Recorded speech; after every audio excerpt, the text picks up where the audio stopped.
Gabi po uli sa atin lahat, mga kapatid. Bigyan natin ating mahal na Panginoon isa pang malakas na palakpak.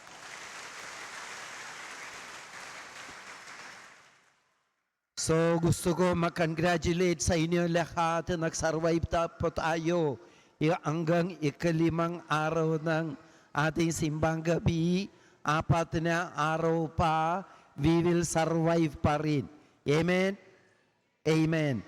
So mga kapatid, noon simula na ang ating simbang gabi, sinabi ko po sa inyo sa loob ng ito siyam na araw na, every time na ako magmisa dito sa atin, ang ating pagninilay tungkol sa synodal implementation. Binanggit ko po sa inyo ang paano tayo mag-implement itong synodality. Ano ba ibig sabihin synodality? Sabay-sabay na paglalakbay. Hindi kanya-kanyang paglalakbay.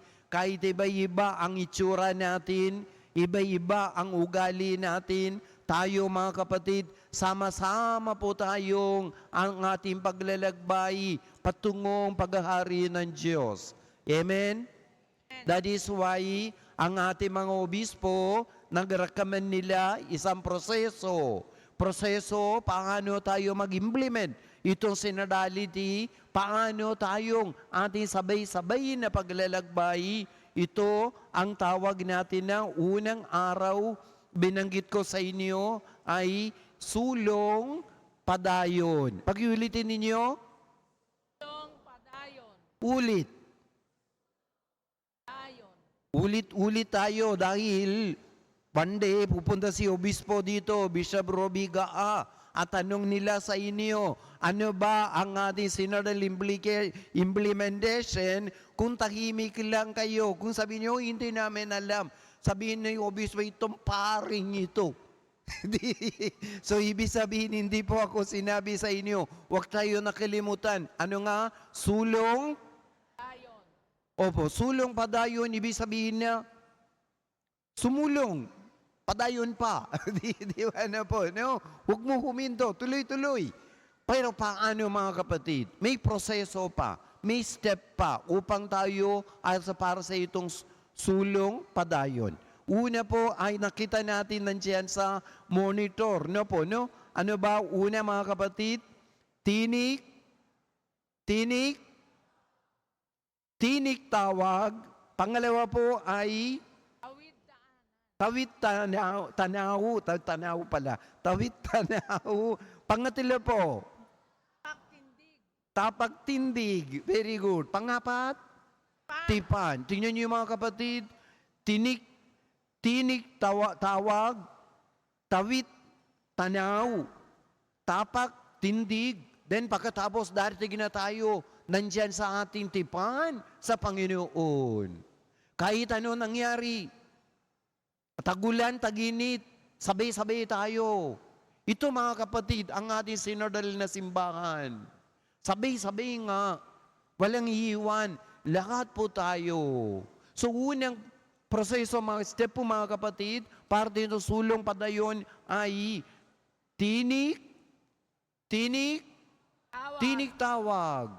So Panginoon, tawag niya po tayong lahat. Narinig po natin dito sa Ebanghelyo, Anghel Gabriel, tinawag niya si Maria.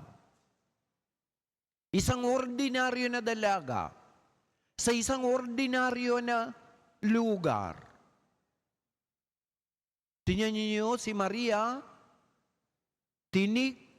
tawag. Narinig niya ang tawag ng Diyos.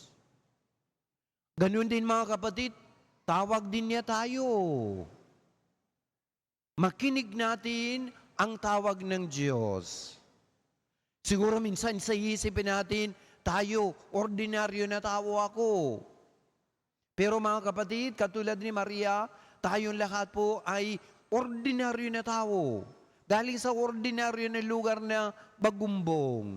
Pero kapag tayo mga kapatid, katulad ni Maria, tayo'y itong tawag nga then God will make this ordinary extraordinary. He will make us extraordinary na tao mula sa isang extraordinary na lugar na bagumbong. So mga kapatid, unang step upang tayo'y natagpuan tayo itong sulong padayon ay tinik. Ano po? Tinig tawag. Tinik tawag. Very good po. Pangalawa po ay tawid tanaw. So dapat sagutin natin.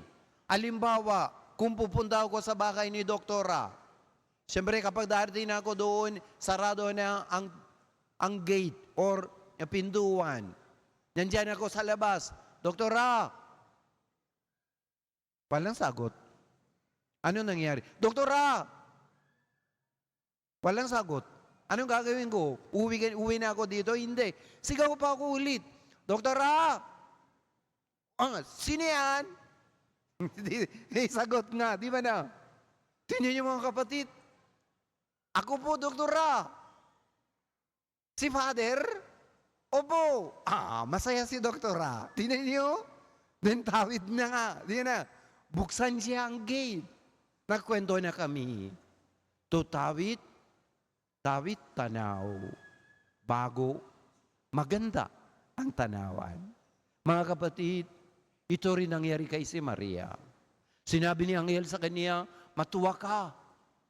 Kalugod-lugod ka sa Diyos. Tingnan niyo, puno-puno ang grasya. Tingnan niyo mga kapatid, sigurado, ngiti-ngiti tuloy si Maria, ano po? Dahil sinabi ni Anghel sa kanya, puno-puno ang grasya. You are no longer that ordinary person, Maria. You are no longer that ordinary na galing sa ordinaryo na lugar. Ikaw ay isang extraordinary na tao. Pero minsan nangyari sa atin, tayo rin, katulad noon ng pagbasa na narinig po natin, dati hari na Akas. Sinabi ni Propeta Isaiah sa kanya, ikaw matuwa ka, hingi ka isang palatandaan sa Diyos. Ano bang sagot niya? Excuse me, di ba no? Ano nangyari? Disappointment tuloy. So mga kapatid, upang tuloy ang ating sulong padayon, tinik tawag, tapos tawid, tanaw. Then pangatlo po ay mga kapatid, ito ay tapak at tindig. Then comes mga kapatid, that commitment, Tumayo nga. Ito ang really that ko. Ordinaryo na tao ako.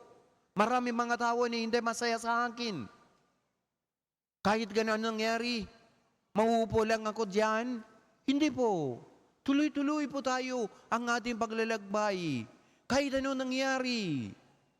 Kapag sinabi ni Anghel Gabriel sa kanya, sinabi ni Maria, paano nangyari ito sa akin? Marami mga doubt, di ba no? Marami mga question sa ating buhay. Paano nga? Ito mga anak ko, ganun na. Anong gagawin ko? Then sabihin ng Panginoon, make it a commitment. Hilahin mo sila. Hindi lang ikaw. Pati hilahin mo sila lahat sa harapan ko. Itapon mo sila sa harapan ko. Then ako nang bahala. Mga kapatid, ito sabihin ng Panginoon Yesus sa atin. Ito ibig sabihin na sinodal na simbahan. Bawat pamilya sa ating parokya, isang sinodal na simbahan. Hindi lang po isang grupo, hindi lang sila lang, tayong lahat. So mga kapatid, upang tuloy ang ating paglalakbay, itong sulong padayon, tinik, tawid, tapak. Kapag doon na may commitment nga, then mga kapatid, we will reach that tipan. May covenant na tayo.